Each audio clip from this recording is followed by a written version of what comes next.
এসেছে, যারা ইসরায়েলের নাম বিক্রি করে, যারা ইসরায়েলের বিরুদ্ধে কথা বলে, স্লোগান দেয়, কিন্তু অন্তরে ইসরায়েলকে লালন করে।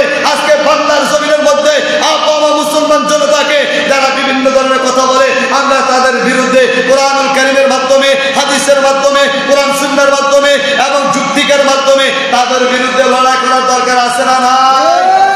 দুনিয়ার মানুষ একটু জেনে নন, আল্লাহ তাবারাকা ওয়া তাআলা কোরআনুল কারীমের মধ্যে অন্য জায়গা জানিয়ে দেয়, ইন্নামা জাযাউল লাযিনা ইউহারিবুনা আল্লাহ ওয়া রাসূলহু ওয়া ইয়াসআউনা ফিল আরদি ফাসাদান আন ইউকাত্তালু আও ইউসাল্লাবু আও তুকাত্তা'a আইদিহিম ওয়া আরজুলুহুম মিন খিলাফিন আও ইউফা মিনাল আরদি যালিকা লাহুম খিজুন ফিদ দুনিয়া ওয়া লাহুম ফিল আখিরাতি আযাবুন আযীম। দুনিয়ার মানুষ, আমার প্রিয় মুসলিম বাবারা, সোশ্যাল মিডিয়ার মাধ্যমে যে যেখান থেকে দেখছেন একটু মনোযোগ দেন, অন্তরে কান লাগাইয়া শুনেন। আমার আল্লাহ সূরা মায়েদা আয়াত নাম্বার 33, আল্লাহ রাব্বে কারীম তাবারাকা ওয়া তাআলা ফরমান, ইন্নামা জাযাউল লাযিনা ইউহারিবুনাল্লাহ ওয়া রাসূলহু ওয়া ইয়াসআউনা ফিল আরদি ফাসাদান আন ইউকাত্তালু আও ইউসাল্লাবু আও তুকাত্তা'a আইদিহিম ওয়া আরজুলুহুম, যারা আল্লাহ ওয়া তার রাসূলের বিরুদ্ধে যুদ্ধ করে, পৃথিবীতে সন্ত্রাস করে বেড়ায়, তাদের শাস্তি হচ্ছে তাদেরকে হত্যা করা।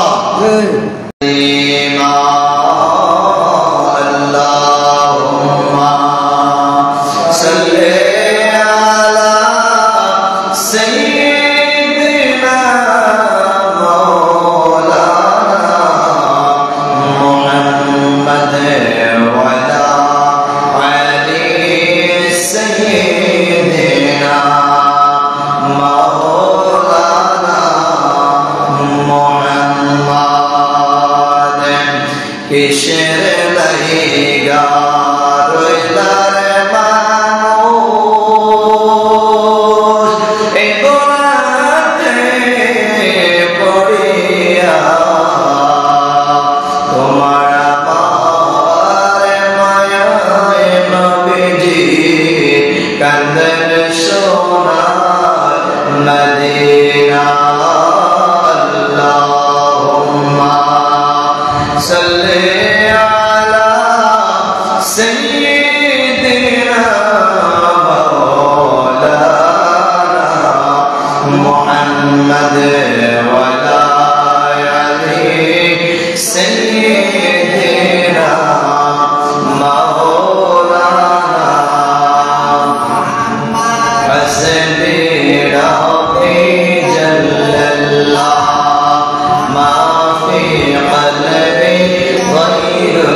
রাসূলুল্লাহ সাল্লাল্লাহু আলাইহি ওয়াসাল্লাম।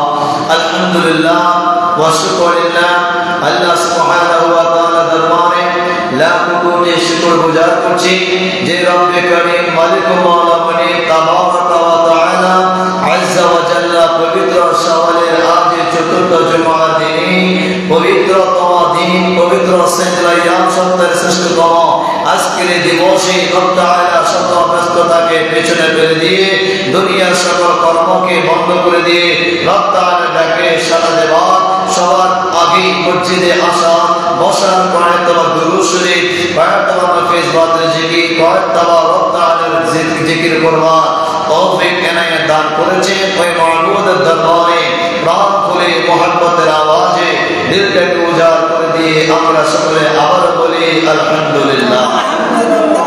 লাখো কোটি দুরূদ ও সালাম প্রেরণ করছি রাসূল আলামিন নূরে মুজাসসাম রাহমাতাল লিল আলামিন, যিনি এখনো পর্যন্ত মদিনাতুল মুনাওয়ারায় সবুজ গম্বুজের নিচে উম্মতের জন্য কাঁদতেছেন, যিনি ময়দানে মাহশরে সিজদায় পড়ে উম্মতের জন্য কাঁদবেন, সেই রাসূল আলামিন নূরে মুজাসসাম রাহমাতাল লিল আলামিনের পাক কদমে আজকের দুরূদের হাদিয়াখানি রব তাআলা যেন কবুল করেন, সকলে পড়ি আমিন।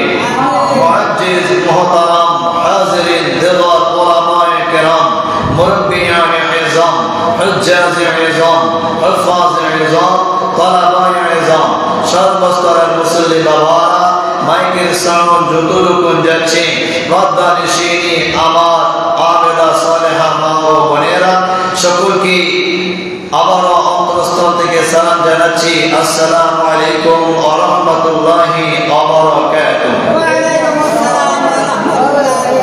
মুআজ্জিজ মুহতারাম প্রাণপ্রিয় মুসল্লির ইযম, পবিত্র কালামে হাকিম থেকে দুইখানা আয়াত তেলাওয়াত করেছিলাম। আল্লাহ সুবহানাহু ওয়া তাআলা সূরাতুল মাইদার মধ্যে জানিয়ে দেয়, তাআওয়ানু আলাল বিররি ওয়াত তাকওয়া ওয়া লা তাআওয়ানু আলাল ইসমি ওয়াল উদওয়ান। আল্লাহ সুবহানাহু ওয়া তাআলা ইরশাদ ফরমায়, তোমরা পরস্পর মঙ্গল ও খোদার বিরুদ্ধের সাথে তোমরা একে অপরকে সাহায্য করো এবং অন্যায় সীমা লঙ্ঘন কাজে একে অন্যায়কে সাহায্য করিও না।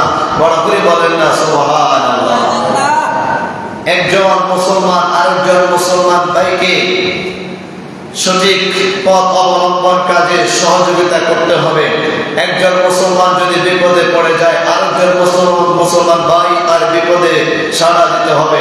আল্লাহ তাবারাকা ওয়া তাআলা ফরমায় যেন একে অপরকে সাহায্য করে, কিন্তু হ্যাঁ ওই কাজে নয় যে কাজ ইসলাম বিরোধী, ইসলাম বিদ্বেষী, ওই কাজ নয় যে কাজের কারণে, যে কর্মের কারণে ইসলামের ক্ষতিকর হবে, ওই কাজে সহযোগিতা করা যাবে না। প্রাণপ্রিয় মুসলিম বাবারা, একটু মনোযোগ অন্তরে কান লাগান। পবিত্র কালামে হাকিম থেকে আরো একটা আয়াত আমি তেলাওয়াত করেছিলাম। আল্লাহ তাবারাকা ওয়া তাআলা ফরমান, লা তুফসিদু ফিল আরদি বা'দা ইসলাহিহা ওয়াদউহু খাওফান ওয়া তামাআ ইন্না রাহমাতাল্লাহি করিবুম মিনাল মুহসিনিন। আল্লাহ সুবহানাহু ওয়া তাআলা ফরমায়, দুনিয়াতে শান্তি স্থাপনের পর সেখানে বিপর্যয় এবং সন্ত্রাস সৃষ্টি করিও না। ও মুসলিম বাবারা, আল্লাহ তাবারাকা ওয়া তাআলা ফরমায়, এই যে ইসলাম ধর্ম, এটা শান্তির ধর্ম, এটা মানবতার ধর্ম, এটা কল্যাণের ধর্ম, এটা অপরকে সহানুভূতি দেখানোর ধর্ম। ইসলাম ধর্ম একে অপরকে সহযোগিতা করে, একে অপরের প্রতি সহানুভূতি দেখায়। ইসলাম ধর্ম মানুষদেরকে কল্যাণের দিকে আহ্বান করে। ইসলাম ধর্ম মানুষদেরকে রাসূল আরবি সাল্লাল্লাহু আলাইহি সাল্লামের আদর্শে আদর্শিত হওয়ার জন্য আহ্বান করে, কল্যাণের দিকে আহ্বান করে, ইহদিনাস সিরাতাল মুস্তাকিমের পথে আহ্বান করে, সালিহিনদের পথে আহ্বান করে, তাবিঈনদের পথে আহ্বান করে, মুজতাহিদিনের পথে আহ্বান করে। প্রাণপ্রিয় মুসলিম বাবারা, এই জন্য আল্লাহ তাবারাকা ওয়া তাআলা জানিয়ে দিলেন, লা তুফসিদু ফিল আরদি বা'দা ইসলাহিহা। ও দুনিয়ার মানুষ, জেনে নাও, দুনিয়াতে যদি শান্তি স্থাপন করতে হয়, দুনিয়াতে যদি শান্তি স্থাপনের পরে যদি কোনো কার্যক্রম বিধি করতে হয়, তাহলে আল্লাহ তাবারাকা ওয়া তাআলা জানিয়ে দিলেন যে তোমরা সন্ত্রাসী কোনো কার্যক্রমের মধ্যে তোমরা জড়িত হইও না। বড় করে বলেন না আল্লাহু আকবার। সন্ত্রাসী কাজের মধ্যে কি জড়িত হওয়া যাবে? এমন কাজ করা যাবে যে কাজ করলে ইসলাম বিদ্বেষী হয়ে যায়, যে কাজ কর্ম করার কারণে আজকে ইসলামের উপরে মানুষ আঙ্গুল করে কথা বলবে, এমন কাজ করা যাবে না। আমার আল্লাহ নিষেধ করেছেন তোমরা এমন কাজ করিও না যে কাজ করবার কারণে ইসলামের উপরে আঘাত আসবে, মুসলমান মানুষের উপরে আঘাত আসবে। ও দুনিয়ার মানুষ, আজকে মুসলমান নামরূপী আজকে অনেক মানুষ বের হয়ে গিয়েছে, ইহুদি খ্রিস্টান নাসারা বের হয়ে গিয়েছে, জালেমের জুলুম বেড়ে গিয়েছে, অত্যাচারে বেড়ে গিয়েছে, আজকে সমাজের মধ্যে বিশৃঙ্খলা বেড়ে গিয়েছে। আপনারা দেখেছেন আল্লাহ তাবারাক ওয়া তাআলা কুরআনুল কারীমের মধ্যে ইরশাদ ফরমায়া, সুবহানাল্লাযী আসরা বিআবদিহি লাইলাম মিনাল মাসজিদিল হারাম ইলাল মাসজিদিল আকসা। যে মসজিদুল আকসার কথা আমার আল্লাহ তাবারাক ওয়া তাআলা কুরআনুল কারীমের মধ্যে বলেছেন, যে মসজিদুল আকসার মধ্যে লক্ষ লক্ষ আল্লাহ তাবারাক ওয়া তাআলার পয়গম্বর নবী ও রাসূলগণ যে মসজিদের মধ্যে লাইলাতুল মিরাজের মধ্যে নামাজ আদায় করেছেন, যে মসজিদখানা যিনি সাগরের তলদেশ থেকে পাথর উত্তোলন করিয়া যে মসজিদখানা নির্মাণ করেছেন হযরত সুলাইমান আলাইহিস সালাতু ওয়াস সালাম, যে মসজিদখানা নির্মাণ করেছেন হযরত ইব্রাহিম ও খলিলুল্লাহ, যে জেরুজালেমের মধ্যে যে ফিলিস্তিনের জমিনের মধ্যে অসংখ্য অগণিত পয়গম্বর এখনো শহীদ অবস্থায় রয়েছেন, যে পয়গম্বররা যে মসজিদের মধ্যে নামাজ আদায় করেছেন, যে মসজিদের মধ্যে আমার রাসূল আরবি সাল্লাল্লাহু আলাইহি ওয়াসাল্লাম ইমামতি করেছেন, মসজিদে আকসার মধ্যে লাইলাতুল মিরাজের মধ্যে, যেই জন্য আমার নবীকে বলা হয় ইমামুল মুরসালিন। ইমামুল মুরসালিন আমার নবীজির একটা খেতাবত পেয়েছেন, আমার নবী সাল্লাল্লাহু আলাইহি ওয়াসাল্লাম মসজিদুল আকসার মধ্যে নামাজ আদায় করেছেন, সকল পয়গম্বর মুসল্লি হয়েছেন। আজকে ওই মসজিদখানা ইহুদি খ্রিস্টান নাসারারা দখল করে নিয়েছে। এই মসজিদের জন্য আজকে সারা বিশ্বের জমিনের মধ্যে, সারা বিশ্বের ভূখণ্ডের জমিনের মধ্যে আজকে সকল মুসলমান ঐক্যবদ্ধতার সাথে আজকে ফিলিস্তিনের মানুষের পক্ষে আজকে বিক্ষোভ মিছিল করতেছে, সমাবেশ করতেছে, মিছিল করতেছে, সমাবেশ করতেছে।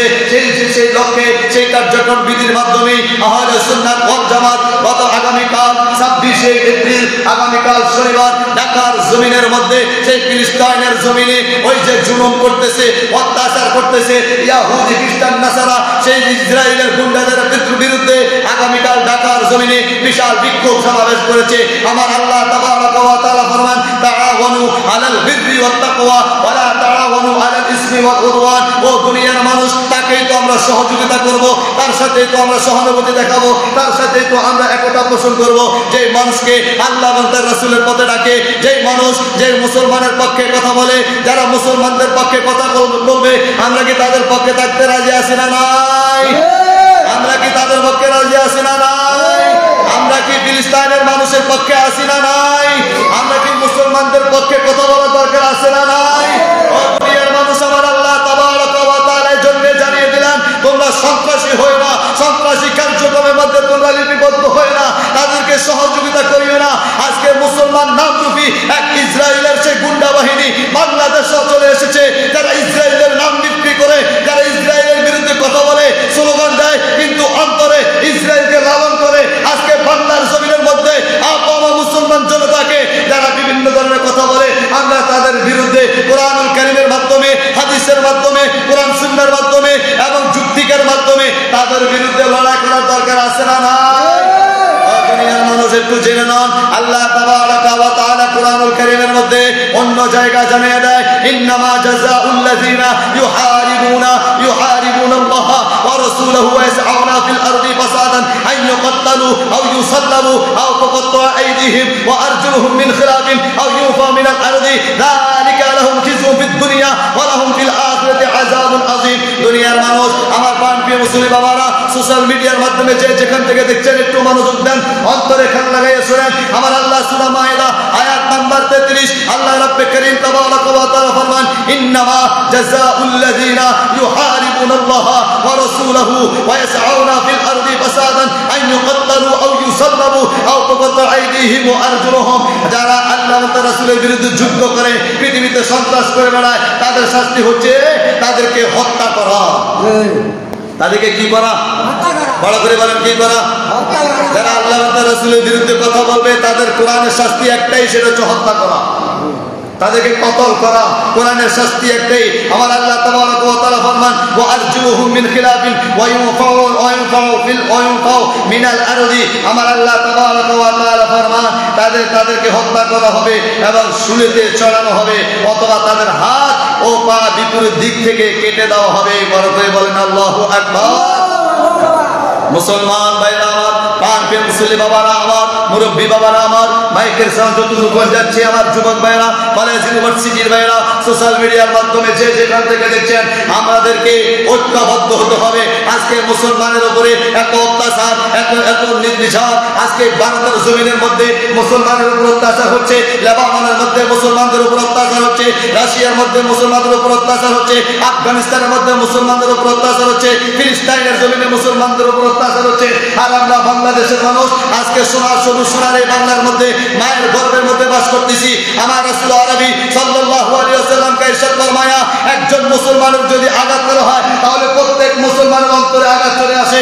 আমার মুসলমান ভাইয়ের উপর যখন অত্যাচার করা হবে, একজন মুসলমানকে যখন নির্বিচারে হত্যা করা হবে, তাদের উপর যখন অত্যাচার করে, নির্বিচারে যখন তাদেরকে জুলুম করে, আমার মা বোনদের উপর যখন তারা নির্যাতন করে, একটা শিশু নাবালিক বাচ্চাকে যেইভাবে তারা কতল করে হত্যা করেছে, আমরা মুসলমান কি এই কথাগুলো, এই কার্যক্রমবিধিগুলা, এই ভিডিও বার্তা দেখে আমরা কি সহ্য করতে পারি?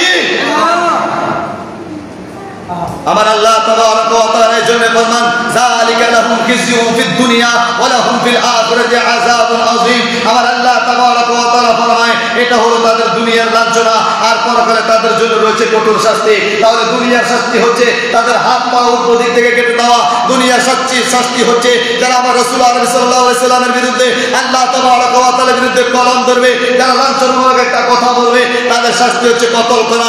ও মুসলমান, আমাদেরকে জাগ্রত হতে হবে, আমাদেরকে কোরআনুল কারীমের সেই আয়াত, আমার আল্লাহ তাবারাক ওয়া তাআলার হুকুম, আমার নবীজির সেই কথা, আমার নবীজির সেই বাণী বাস্তবায়ন করবার জন্য রাজপথে নামার দরকার আছে না নাই?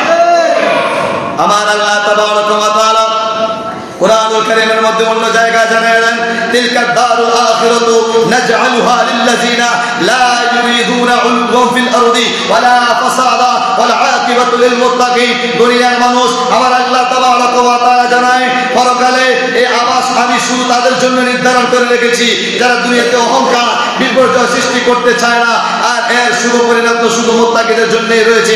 বড় করে বলেন আল্লাহু আকবার। দুনিয়ার মানুষ, আমাদেরকে সময় একেবারে কম। ইনশাআল্লাহ আমি আজকে ওয়াদা করেছি, আজকে আমি জাস্ট টাইম একবার যথাসময়ে মাইক ছেড়ে দেব, একটা মিনিটও দেরি করবো না। দুনিয়ার মানুষ একটু জেনে নেন, আমাদেরকে পরিবর্তন হতে হবে, কোরআন সুন্নাহ মোতাবেক জীবনকে লালন পালন করতে হবে। আমাদের লাইফ অফ স্টোরি, নিজের জীবনের ইতিহাস, নিজের কার্যক্রম বিধির ইতিহাস, ইসলামের ইতিহাস, শেখ সালাউদ্দিন আইয়ুবীর ইতিহাস আজকে আমাদেরকে বাস্তবায়ন করতে হবে। ওমর ফারুক আযম রাদিয়াল্লাহু তাআলা আনহুমা তিনি কিভাবে খেলাফত চালাচ্ছেন, সেই আদর্শকে আমাদেরকে বাস্তবায়ন করতে হবে। সিদ্দিক আকবর রাদিয়াল্লাহু তাআলা আনহুমার আদর্শ নিজেকে আমাদের উপর বাস্তবায়ন করতে হবে, নিজেকে পরিবর্তন করতে হবে। নিজের পরিবার থেকে শুরু করে, বাড়ি থেকে শুরু করে, গ্রাম থেকে শুরু করে, ইউরোপ থেকে শুরু করে, ইউরোপ থেকে শুরু করে, জেলা থেকে শুরু করে, গোটা বাংলার জমিনের মধ্যে আমার রাসূল আরবি সাল্লাল্লাহু আলাইহি সাল্লামের আদর্শকে যদি বাস্তবায়ন করতে হয়, বলেন তো আমার নবীজির আদর্শে আদর্শিত হওয়া দরকার আছে না? রাগ করতেছেন? কষ্ট হইতেছে? বলবেন হুজুর আজকে ওয়াজের শুরুতেই আজকে এইভাবে আলোচনা করতেছেন, কারণ কি অন্তরে আমাদের শরীরে আগুন লেগে গেছে। মুসলমানের শরীরে এখন কি লেগে গেছে? বড় করে বলেন কি লেগে গেছে? একজন ইমানদার, একজন মুত্তাকি বান্দা, ইমানদার বান্দা যে করেছে লা ইলাহা ইল্লাল্লাহ মুহাম্মাদুর রাসূলুল্লাহ, যে ব্যক্তি কালিমা পাঠ করেছে লা ইলাহা ইল্লাল্লাহ মুহাম্মাদুর রাসূলুল্লাহ, ওই ব্যক্তির অন্তরে আমি মনে করি তার অন্তরে যদি একটা বিন্দু পরিমাণ যদি মুসলমানদের পক্ষে যদি অশ্রু না ধরে, যদি মুসলমানদের পক্ষে সেই কথা না বলে, খোদা কি কসম, সে হলো ইহুদিদের দালাল। সে কার দালাল? যে মুসলমানদের পক্ষে কথা বলবে না, ফিলিস্তিনের মানুষের পক্ষে কথা বলবে না, ভারতের জমিনে মুসলমানদের পক্ষে কথা বলবে না, যারা ইহুদিদের দালাল তারা ভারতের কথা বলে। কথা বলে না কেন? বাংলাদেশে আমরা সংখ্যালঘু হিসেবে জানি সনাতন ধর্মের লোকদেরকে সংখ্যালঘু। বাংলাদেশের মধ্যে সংখ্যালঘু সনাতন ধর্ম মানে হিন্দু, বিভিন্ন ধর্মের জাতি, এদেরকে বলে আমরা কি সংখ্যালঘু। অর্থাৎ বাংলাদেশের মধ্যে 90% মুসলমান। বাংলাদেশের মধ্যে 90% কি মুসলমান? বড় করে বলেন 90% কি মুসলমান। যেমন আপনাদের বাংলাদেশ গ্রামে সনাতন ধর্মের লোক আছে না নাই? কম না বেশি? কম। কম না? আমার নিজ গ্রামে সনাতন ধর্মের কোনো লোকে নেই। আমার গ্রামে সনাতন ধর্মের কোনো লোক নাই। আমার গ্রামে নাই। তাহলে আমার গ্রামে সনাতন ধর্মের লোক নাই। আর আপনার গ্রামে আছে একেবারে কি কিছু সংখ্যক, একেবারেই কিছু সংখ্যক। তাহলে গোটা বাংলাদেশের মধ্যে এইভাবে যদি আপনি জরিপ দেন তাহলে তারা সংখ্যালঘু। এখন আজকে মুসলমান আমরা যারা আছি, যারা আমরা আল্লাহ তাবারক ওয়া তাআলার হুকুম আদায় করি, ইন্নাদ দীনা ইনদাল্লাহিল ইসলাম, ইসলাম হচ্ছে শ্রেষ্ঠতম একটি ধর্ম, ইসলাম হচ্ছে মানবতার ধর্ম, ইসলাম হচ্ছে কল্যাণের ধর্ম। আজকে ইসলাম ধর্ম এমন ভাবে ওই সংখ্যালঘুদেরকে এমন ভাবে তাদেরকে আজকে আগলিয়ে রাখে, যেইভাবে আমাদের দাঁত, আমাদের যে 32টি দাঁত আমাদের কাছে যেইভাবে নিরাপদ, সংখ্যালঘু হিন্দু ধর্ম বিভিন্ন ধর্মের লোক আমাদের মুসলমানদের কাছে ঠিক তেমনি ভাবে নিরাপদ। কথা বলেন ঠিক না ঠিক? কিন্তু ভারতের জমিনের মধ্যে মুসলমান নিরাপদে নাই। ভারতের জমিনের মধ্যে মুসলমান নিরাপদে নাই। আজকে মসজিদ ভাঙার জন্য তারা উঠে পড়ে লেগেছে, মাদ্রাসা ভেঙে ফেলার জন্য উঠে পড়ে লেগেছে, মুসলমানদের উপর অত্যাচার করবার জন্য উঠে পড়ে লেগেছে। আপনারা দেখেছেন সেই ভারত এবং পাকিস্তানের জমিনের মধ্যে অলরেডি যুদ্ধ লাগার মতো অবস্থা তৈরি হয়ে গেছে। কথা বলেন ঠিক কিনা? এই মুহূর্তে আমরা যারা মুসলমান দাবি করি, নিজেকে পরিবর্তন করতে হবে। আল্লাহ এবং রাসূলের আদর্শে আদর্শিত হয়ে কোরআন সুন্নাহর বাস্তবায়ন সমাজের মধ্যে করার দরকার আছে না নাই? আমার রাসূল সাল্লাল্লাহু আলাইহি ওয়াসাল্লাম ফরমান, ওয়া ক্বালা রাসূলুল্লাহ সাল্লাল্লাহু আলাইহি ওয়াসাল্লাম, মা ক্বাতালা মুআহাদান লাম ইয়ারিহ রাইহাতাল জান্নাতি ওয়া ইন্না রিহাহা ইউজাদু মিন মাসিরাতি 40 আমা, রাওয়াহুল বুখারী ইলা আখিরিল হাদিস। যে ব্যক্তি মুসলিম রাষ্ট্রে বসবাসকারী কোন অমুসলিম নাগরিককে হত্যা করে সে জান্নাতের সুগন্ধ পাবে না। সুবহানাল্লাহ। বড় করে বলে নাউজুবিল্লাহ। আমরা মুসলমান কখনো বিনা কারণে কোন বিধর্মীকে হত্যা করছি? হত্যা করার কোনো পরিকল্পনা আছে? আমাদের হত্যা করার কোনো পরিকল্পনা নাই। তাহলে মুসলমান তারা কেমন? আজকে তারা বাস্তবতার মাধ্যমে দেখিয়ে দিয়েছে। ফিলিস্তিনের জমিনের মধ্যে এত নির্বিচার অত্যাচার, এত জুলুম।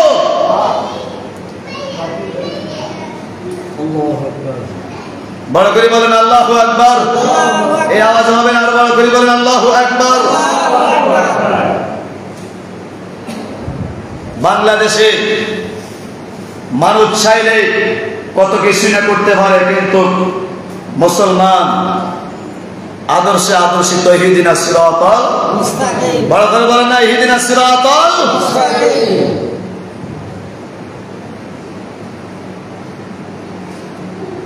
অন্যায় ভাবে মুসলিম কোন নাগরিককে যদি বিনা কারণে হত্যা করে, আমার রাসূল ফরমায় সে জান্নাতের সুগন্ধ পাবে না। কিন্তু জান্নাতের সুগন্ধ 40 বছরের রাস্তা, 40 বছরের দূর রাস্তা থেকে জান্নাতের সুঘ্রাণ পাওয়া যায়। জান্নাতের বাগান 40 বছর, যে জায়গাটা যে বাগানটা যেতে লাগবে 40 বছর, এত দূরত্বর জায়গা থেকে রাসূল আরবি সাল্লাল্লাহু আলাইহি ওয়াসাল্লাম ফরমান যে জান্নাতের সুঘ্রাণ তার নাকে চলে আসে। সুবহানাল্লাহ। জান্নাতবাসী বলতে পারে তার নাকের মধ্যে সুঘ্রাণ চলে আসে, জান্নাতের হাওয়া সুশীতল বাতাস তার নাকে চলে আসে, সে বুঝতে পারে। কিন্তু অমুসলিম কোন বিধর্মীকে যদি বিনা কারণে হত্যা করে, আমার রাসূল ফরমান সে জান্নাতের সুগন্ধ পাবে। নাউজুবিল্লাহ।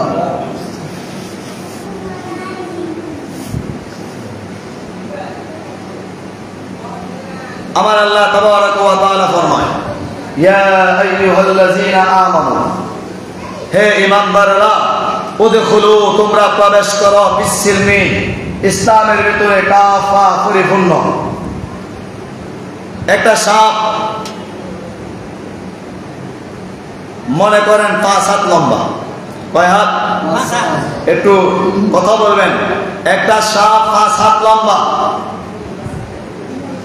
এখন যিনি বিন বাজায় অথবা যিনি সাপ ধরে, সাপুরিয়া সাপকে ধরার জন্য পিছনে লেগেছে। এখন সাপ হলো 5 হাত লম্বা। এখন সাপুরিয়ার ডরে সে ঢুকেছে 3 হাতের গর্তের ভিতরে। গর্ত কয় হাত? 3 হাত। সাপ হইল লম্বা কয় হাত? এখন সাপুরিয়া যিনি বিন বাজায়, সাপুরিয়া ওই বিন দিয়ে যখন সাপকে তাড়া করতে লাগলেন, সাপ যখন 5 হাতের লম্বাওয়ালা সাপ যখন 3 হাতের গর্তের মধ্যে ঢোকে, তখন সাপুরিয়া তাকে ধরতে কি সহজ না কঠিন? তাকে ধরতে কি সহজ। তখন সে হাতের যে বিন আছে, বিন দিয়ে তাকে লেজের মধ্যে বাড়ি নাড়া আস্তে আস্তে টেনে বের করে ফেলে। আমার আল্লাহ কয় ওদখুলু, প্রবেশ করা, ফিসসিলমি, ইসলামের ভিতরে কাফা, পরিপূর্ণ ইসলামের ভিতরে পরিপূর্ণ প্রবেশ করতে হবে। ওয়ালা তাত্তাবিউ খুতুওয়াতিশ শাইতান, নিশ্চয়ই শয়তান আমাদের প্রকাশ্য শত্রু। শয়তান আমাদেরকে সবসময় চায় ইসলাম থেকে বের করে দেওয়ার জন্য, শয়তান চায় ইহুদিদের দালালি করবার জন্য, শয়তান চায় নবীজির দুশমনি করবার জন্য, শয়তান চায় রব তাআলার হুকুম আহকাম না মেনে শয়তানের কাজের মধ্যে লিপ্ত হওয়ার জন্য। ও দুনিয়ার মানুষ, একটা সাপ যদি 5 হাতের লম্বা হয়, যদি সে 3 হাতের গর্তের মধ্যে ঢুকে, সাপুরিয়া যেভাবে তাকে ধরে ফেলতে পারে, যেভাবে ধরে তার বাক্সের মধ্যে ঢুকিয়ে ফেলে, আমরা মুসলমান দাবি করি যদি ইসলামের ভিতরে পরিপূর্ণভাবে প্রবেশ না করেন, শয়তান আমাকে আপনাকে এইভাবে গ্রাস করে ফেলবে, এইভাবে ধরে ফেলবে। আর যখনই ধরে ফেলবে তখনই আমরা শয়তানের কার্যের মধ্যে লিপ্ত হয়ে যাব। এই জন্য আমার আল্লাহ তাবারাক ওয়া তাআলা বলেছেন মিনাল জিন্নাতি ওয়ান নাস, বলেন না মিনাল জিন্নাতি ওয়ান নাস। মানুষ শয়তান আছে না নাই? বলে বলেন মানুষ শয়তান আছে না নাই? নাস সারা জীবন পড়ছেন, অর্থ জানেননি। হ্যাঁ, এটার অর্থ জানার দরকার আছে। মিনাল জিন্নাতি ওয়ান নাস, কিছু মানুষ রূপী কিছু শয়তান আছে যারা আমাকে আপনাকে ইসলামের নাম বিক্রি করিয়া আমাকে আপনাকে ওই সাপের মতন বাক্সের ভিতরে ঢুকাইয়া দেয়। আসলে নামের ইসলাম, নামে ইসলাম, কিন্তু ঢুকে ফেলছে শয়তানের বাক্সা। ঢুকে ফেলছে কিসের বাক্সা? শয়তানের বাক্সা।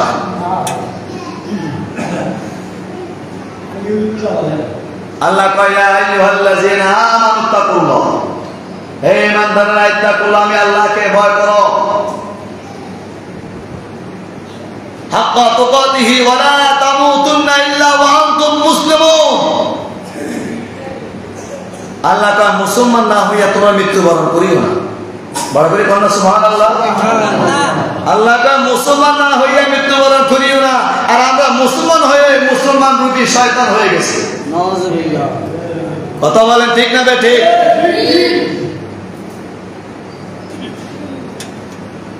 সব সময় বলি কথাটা বাস্তব একটাই, যার দ্বারা সিন্নে খাইলা মোল্লা চিনলা না। বাংলার জমিন কারো বানানোর জমিন না, কারো বাপ দাদার জমিন না। বাংলাদেশে ইসলাম কারো বাপ দাদা আনে নাই, বাংলাদেশে ইসলাম কারো পয়গম্বর আনে নাই। বাংলাদেশে ইসলাম এনেছেন আউলিয়া কেরামগণ। কে এনেছেন? আউলিয়া কেরামগণ, ওলি আল্লাহগণ। সন্দেহ আছে? বলে কোন সন্দেহ আছে?